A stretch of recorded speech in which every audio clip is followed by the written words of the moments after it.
ashaaraa kennuudhaaf yookaan immoo appicha irratti karaa sirriidhaan of galmeessisuudhaaf inni kan nuti goonu jala kanarraa ampoolii kana tuqnee gara piroofaayilii keenyaa seenuudha.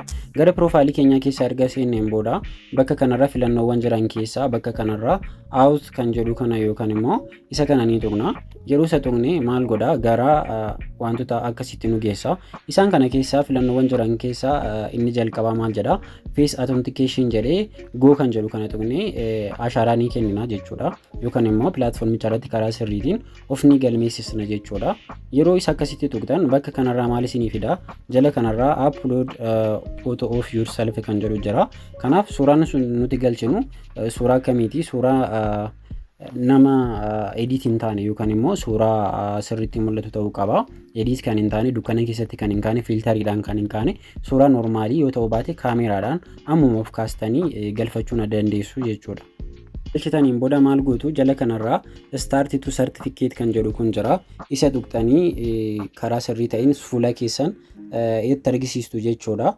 Ashaangulliitiin shamarraa yoo taatan ashaangulliitii dubaraa sinii dhufa. Dhiira yoo taatan immoo ashaangulliitii dhiiraa sinii dhufa. Kanaaf isa ilaalaa ni galmooftu jechuudha. Fuula keessan sirriitti as keessa galchuudhaan ni galmooftu jechuudha. Amma immoo kan itti aanee jiru akkaataa kamiin akka ejentii goonudha. Isaaf immoo gara weebsaayitichaatti ni deebina. Gara weebsaayitichaatti erga deemneen booda jala kanarraa amma immoo ejentii guutuudhaaf kan nu gargaaru bakka kanarraa viidiyoon jira waan ta'eef viidiyoo kana fayyadamuudhaan ejentii ni guunnaa jechuudha. Kun viidiyoo isa kana jala kanarraa jiru fayyadamuudhaan ejentii ni guunnaa.